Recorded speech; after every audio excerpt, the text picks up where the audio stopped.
So does this car have a hitch where you can tow a container or a carriage or anything behind this car? Does it come by default? And if not, do the customers or the buyers have any option to buy it? And if they do, how much is the price while buying it with the car? And how much is the price while putting or adding the hitch? Later, if they decide that they want to have a hitch in the car, can they come back and get it installed, and how much will that cost to the customers? Yeah, that's on their website again. But something to note is when you buy the car and if you get the tow hitch, which has a capacity of I think 1600 kgs. So if you get that while you're buying the car, you pay only 1300.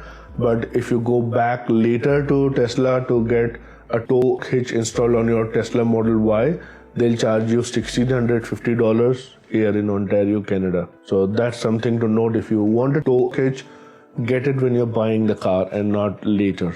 Otherwise, you'll end up paying $350 more. Okay, 1600 kg is a good power.